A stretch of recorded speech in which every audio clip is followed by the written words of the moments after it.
Bienvenidos a un nuevo vídeo. Ya hemos visto 3 vídeos anteriores. En este cuarto vídeo vamos a hablar sobre el Espíritu Santo.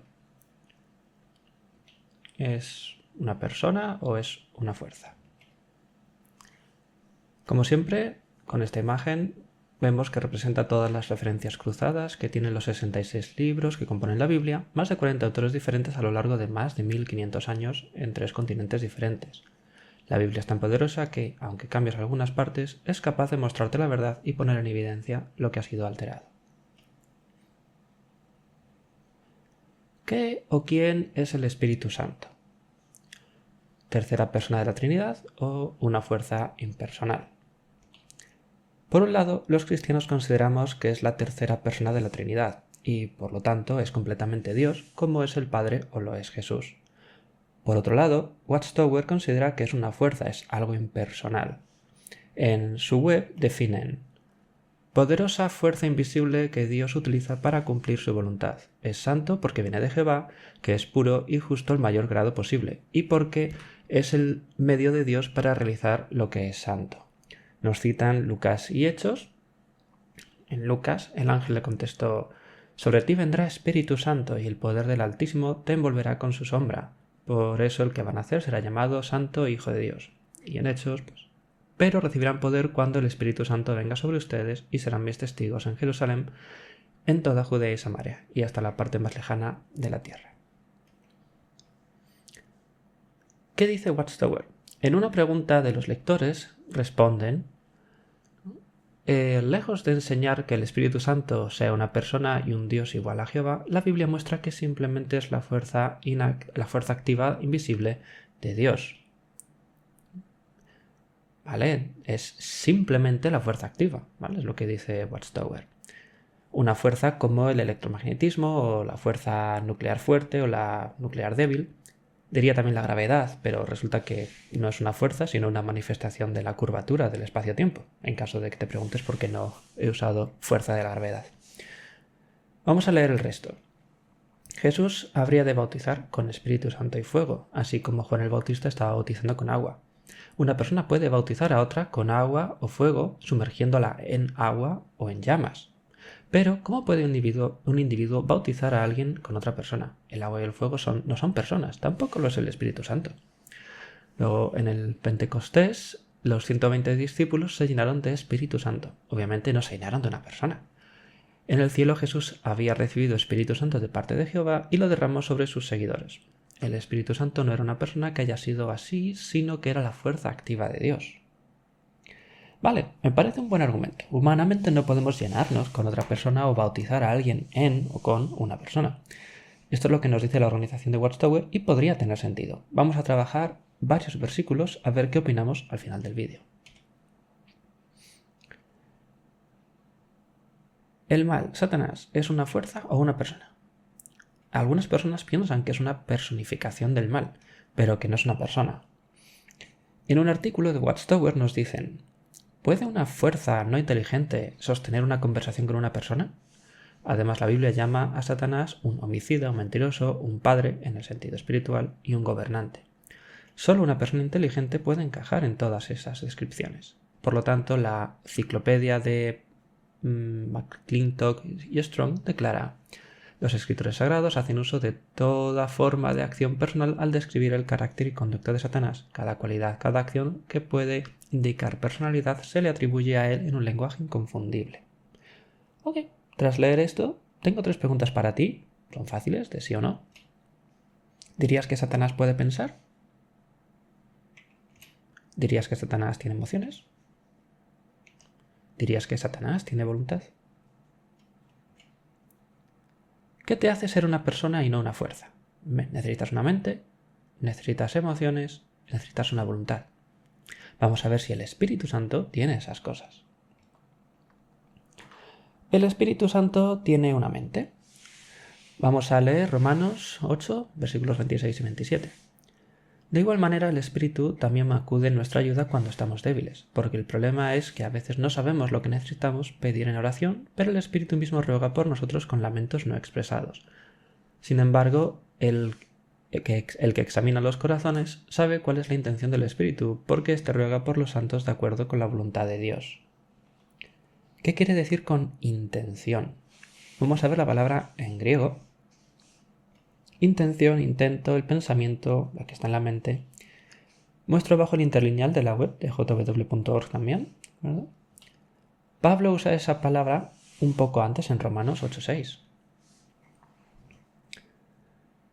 Concentrarse en la carne acaba en la muerte, mientras que concentrarse en el Espíritu tiene como resultado vida y paz. Concentrarse en la carne acaba en enemistad con Dios, pues la carne no está sujeta a la ley de Dios ni lo puede estar. Pablo utiliza la misma palabra en este caso traducida en la traducción del Nuevo Mundo como concentrarse. Para concentrarse, ¿dirías que necesitas una mente? Entonces, ¿el Espíritu Santo tiene una mente? De acuerdo con Romanos 8, sí la tiene. Volviendo a Romanos 8, 26, 27, los cristianos entendemos que el Espíritu está con nosotros, intercediendo por nosotros en nuestras oraciones, orando al Padre, las cosas que no sabemos cómo expresar. Esto solo puedes tenerlo si el Espíritu no es solo una fuerza, sino una persona que puede pensar. El Espíritu Santo escucha y habla. Vamos a leer Juan 16, 13 y 14. Pero cuando venga Él, el Espíritu de la verdad, los guiará hacia toda la verdad, porque no hablará por su propia cuenta, sino que dirá lo que oiga y les anunciará las cosas que están por venir. Él me glorificará, porque recibirá de lo que es mío y se lo anunciará a ustedes. Juan nos dice que el Espíritu habla y oye. Una fuerza como el electromagnetismo no puede hablar o escuchar. Además se refiere al Espíritu con Él, artículo personal, pronombre personal. ¿Tú hablas del electromagnetismo como Él? El Espíritu Santo enseña. Juan 14, 26. Pero el ayudante, el Espíritu Santo, que el Padre enviará en mi nombre, ese les enseñará todas las cosas y les hará recordar todo lo que les he dicho. ¿Cómo podían los apóstoles recordar todo lo que Jesús les enseñó? Bueno, ellos tenían al Espíritu Santo que les hizo recordar todo lo que había dicho. Vamos a leer 1 Corintios 2, versículo 13. Nosotros también hablamos de estas cosas, pero no usamos palabras enseñadas por la sabiduría humana, sino palabras enseñadas por el Espíritu. Pablo también escribe que el Espíritu Santo enseña. En Mateo 28, 19 y 20, así que vayan y hagan discípulos de gente de todas las naciones, bautícenlos en el nombre del Padre, del Hijo y del Espíritu Santo, enséñenles a obedecer todo lo que yo les he mandado y recuerden, estaré con ustedes todos los días hasta la conclusión del sistema. Los apóstoles debían enseñar. Eso es algo muy personal y obviamente requiere una mente, la capacidad de pensar, de hablar. El Espíritu Santo examina, estudia. Vamos a leer 1 Corintios 2, versículos 10 y 11. Pues es a nosotros a quienes Dios se las ha revelado mediante su Espíritu, porque el Espíritu examina todas las cosas hasta las cosas profundas de Dios, porque ¿quién entre los hombres puede conocer las cosas de un hombre excepto el propio Espíritu del hombre? Del mismo modo, nadie conoce las cosas de Dios excepto el Espíritu de Dios. Para poder examinar, estudiar, poder conocer cosas, no puede ser una fuerza. Debes tener una mente, una voluntad. La palabra en griego usada para examina es la que aparece en el interlineal de jw.org, que aparece ahí en griego. Esa es la misma palabra que usa para los apóstoles en Juan 5, 39. Ellos estudian porque tienen una mente. El Espíritu Santo da testimonio. Juan 15, 26. Cuando venga el ayudante que les enviaré de parte del Padre, el Espíritu de la verdad que viene del Padre, ese dará testimonio a mi favor. El Espíritu Santo dará testimonio sobre Jesús, igual que ustedes deben dar testimonio. Es decir, el Espíritu dará testimonio como a las personas. ¿Tú cómo das testimonio de Jesús? Hablas con la gente, vas a su casa, te reúnes con ellos, conversáis, es algo personal. No es, o no debería ser, como un mensaje automático de respuesta de un email, ¿no? El Espíritu Santo tiene emociones. En Efesios 4, versículo 30, además, no estén entristeciendo al Espíritu Santo de Dios, con el que han sido sellados, para el día en que sean liberados por rescate. ¿Cómo puedes entristecer a una fuerza? La tristeza es una emoción, solo puedes entristecer a las personas. que son las que sienten las emociones. Si leemos en 2 Corintios 2, versículos 4 y 5, porque movido por el sufrimiento y la angustia de mi corazón les escribí con muchas lágrimas, pero no lo hice para que se sintieran tristes, sino para que supieran lo profundo que es mi amor por ustedes. Ahora bien, si alguien ha causado tristeza, no me ha entristecido a mí, sino a todos ustedes hasta cierto punto, para no ser demasiado severo en lo que digo. Por si hay alguna duda, aquí no es la misma palabra que aparece en 2 Corintios, para ver sobre tristeza o triste.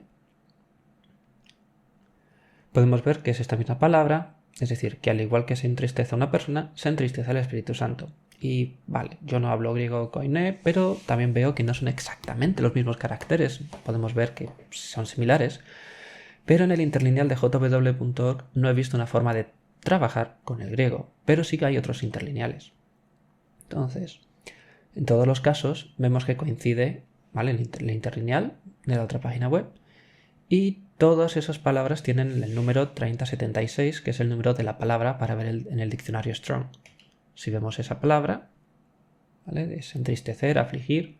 Entonces, ¿cómo puedes entristecer o afligir a una fuerza? Pero esto no es algo solo del Nuevo Testamento. Ya en Isaías aparece lo siguiente. Isaías 63:10. Pero ellos se rebelaron y entristecieron su Espíritu Santo. Igual, no puedes entristecer a una fuerza. Vamos a ver también en Hebreos 10:29. ¿No creen que merece un castigo mucho mayor el que ha pisoteado al Hijo de Dios? Le ha dado poco valor a la sangre del pacto con la que fue santificado y ha ofendido y despreciado al Espíritu de la bondad inmerecida.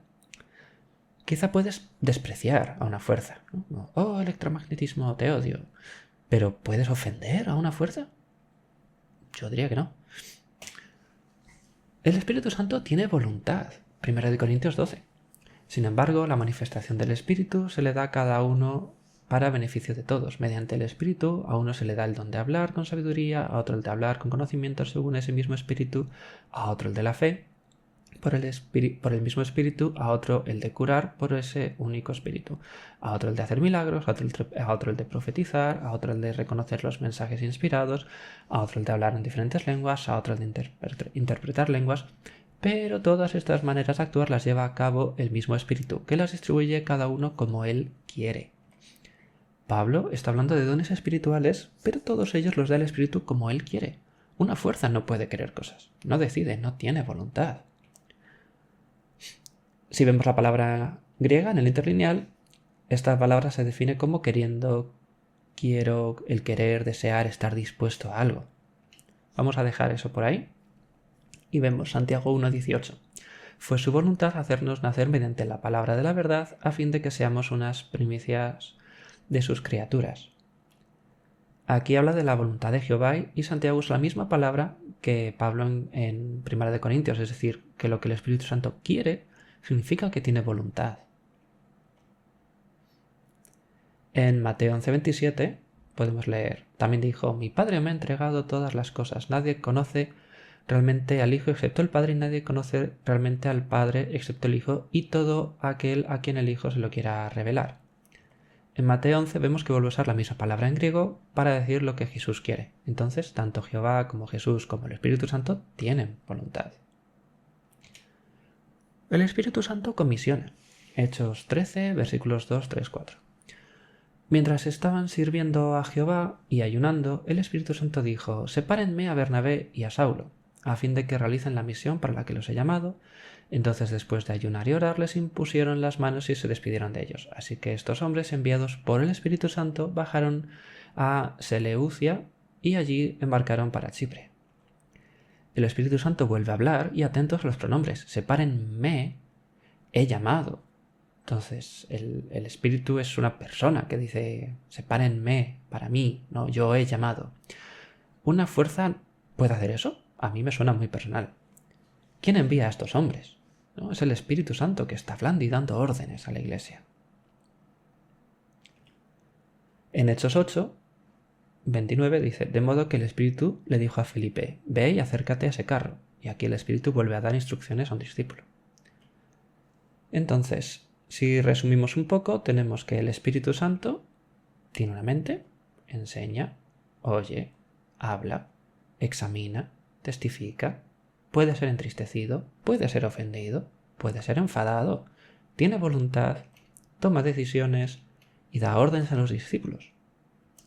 Quizá con algo de creatividad podrías explicar, o uno de los ancianos de la congregación o la Watchtower, alguno de estos puntos por separado, de forma aislada, pero cuando ves todos en conjunto, está bastante claro. Aún así, objeciones. ¿Qué objeciones podemos encontrar? Sobre la personificación. El Espíritu Santo es la personificación. Bueno, si fuera una personificación, como cuando decimos la fortuna llama a tu puerta, y estuviera solo en las partes poéticas de la Biblia, como en Salmos, entonces podría ser. Sin embargo, lo vemos a lo largo de diferentes partes de la Biblia, mostrando que es una doctrina que debemos entender y creer. También hay gente que piensa que Satanás es una personificación del mal, pero que no es una persona. Y ya hemos visto al principio que sí es una persona. ¿Por qué iba a ser él, Satanás, una persona, pero no el Espíritu Santo? Persona sin nombre. Si es una persona, ¿cómo es que no tiene nombre? Bueno, para los cristianos su nombre es Dios o Espíritu Santo, porque forma parte de la Trinidad. Pero aunque no fuera así, piensa en los ángeles. No tenemos el nombre de todos ellos y sin embargo entendemos que son personas y no fuerzas activas, ¿no? Bautizar a alguien en una persona. En Mateo 3:11, cuando dice: yo, por mi parte, los bautizo a ustedes con agua por su arrepentimiento, pero el que viene después de mí es más poderoso que yo, y yo ni siquiera merezco quitarle las sandalias. Él los bautizará con Espíritu Santo y con fuego. Aquí, como vimos al principio, nos da a entender que el Espíritu Santo es como el agua o el fuego, solo un elemento. ¿Hay algún otro ejemplo en la Biblia donde se puede bautizar en una persona, con una persona? Vamos a ver. En 1 Corintios 10 nos dice: ahora bien, hermanos, quiero que sepan que nuestros antepasados estuvieron todos bajo la nube, todos atravesaron el mar, todos fueron bautizados en Moisés mediante la nube y el mar. ¿Bautizados en quién? ¿Moisés es una fuerza? Gálatas 3:27. Porque todos ustedes que fueron bautizados en Cristo se han vestido de Cristo. Igual, ¿bautizados en quién? ¿En Cristo? Te puedes bautizar en Cristo y además puedes vestirte de Cristo. ¿Cristo es una fuerza o es un material como algodón o lino? Entonces, no tiene sentido. Otra objeción, tener al Espíritu dentro. Esta es otra de las cosas que en una de las reuniones que tuve con 2 testigos de Jehová, uno me preguntó en un tono irónico de: ¿tú crees que tienes el Espíritu dentro de ti? Y yo le dije que sí, que es lo que nos enseña la Biblia, y él se rió y me dijo que no era cierto. Bueno, si leemos Ezequiel 36:27, nos dice: pondré mi espíritu dentro de ustedes y haré que anden según mis normas, y ustedes obedecerán mis decisiones judiciales y las cumplirán. Es un ejemplo donde Dios dice que pondrá su espíritu dentro de nosotros. Y esto en la idea de que una persona esté dentro de otra te chocará, que pues, no tiene lógica, ¿no? Pero ya hemos visto que también se puede bautizar en Cristo o bautizar en Moisés. Entonces, ¿acaso es imposible alguna cosa para Dios?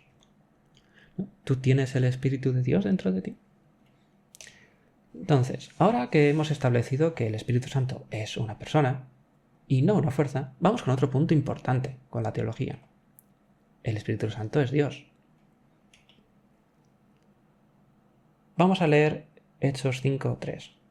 Pero Pedro le dijo: Ananías, ¿cómo es que Satanás te dio valor para mentirle al Espíritu Santo y quedarte en secreto con parte del dinero del campo? ¿Acaso el campo no era tuyo antes de venderlo?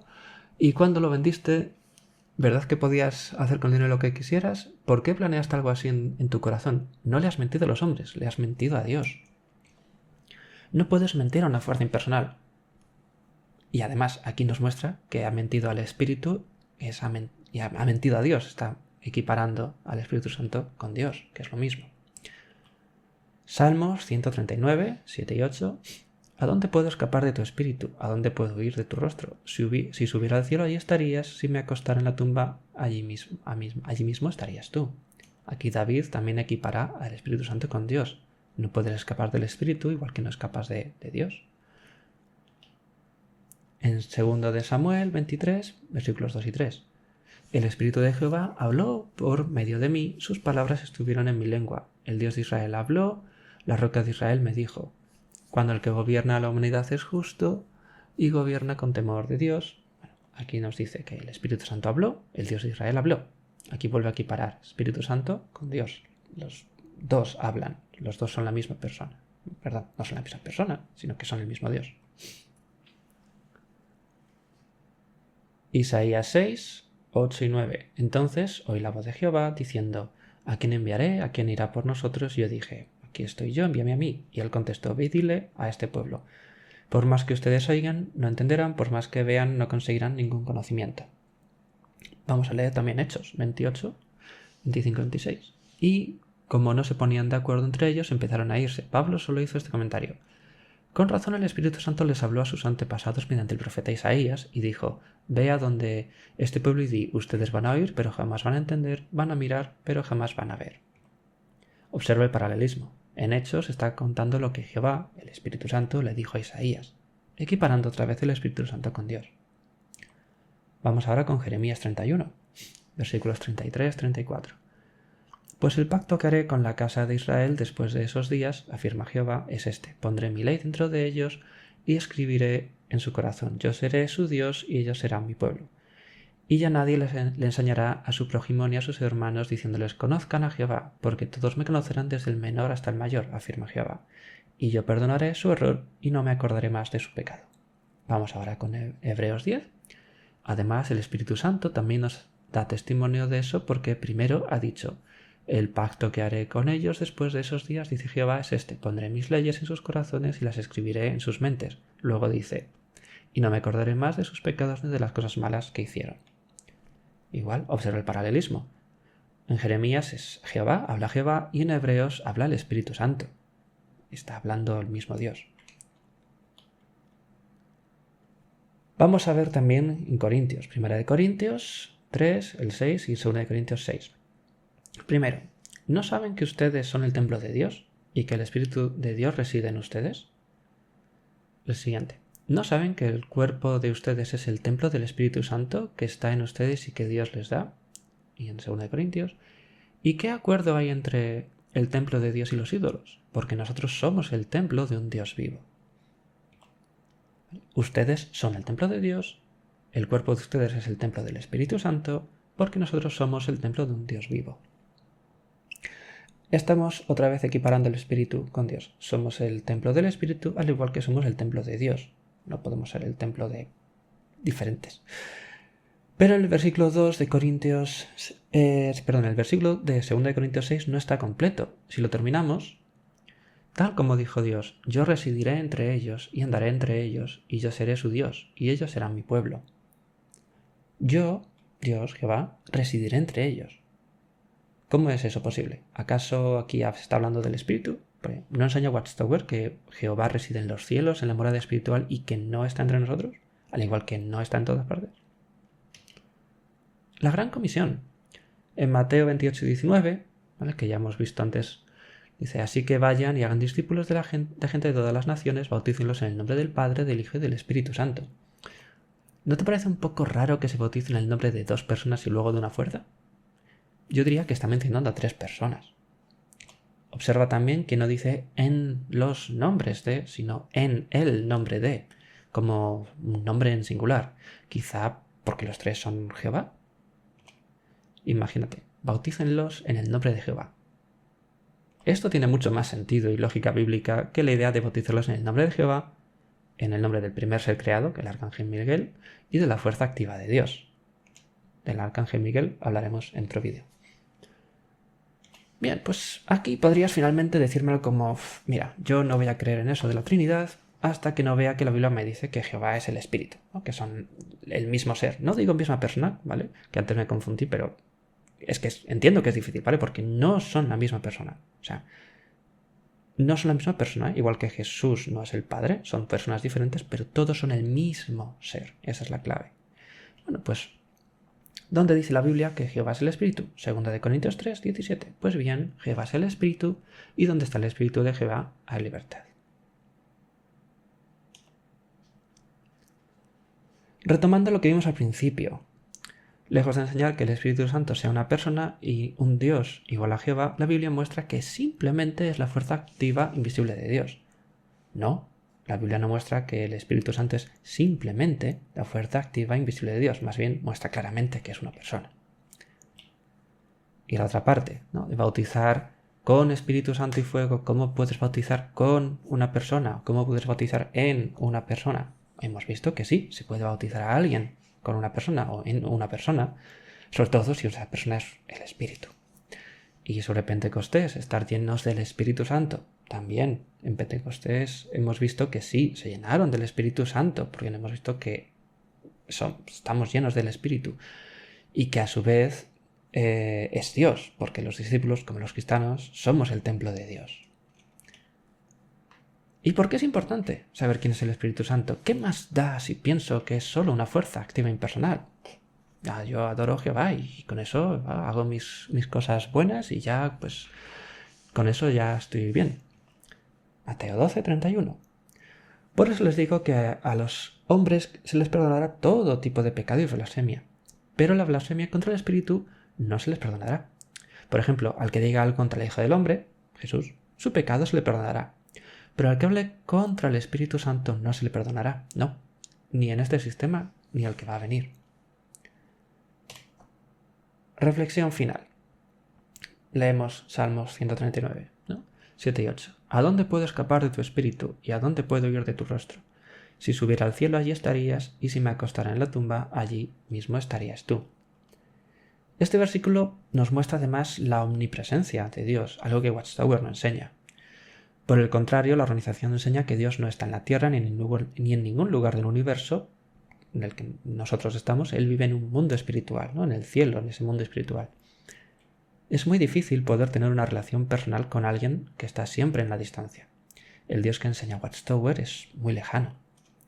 Por el contrario, el Dios de la Biblia nos ama tanto que dejó su mundo espiritual para nacer como humano, ser un sacrificio perfecto, morir en la cruz, resucitar al tercer día y así, si le confiesas tus pecados y reconoces que Él murió por ti, recibirás la salvación, garantizado. Mi Dios está conmigo, no está lejos. Tengo una relación personal con Dios. ¿Puedes tú decir lo mismo?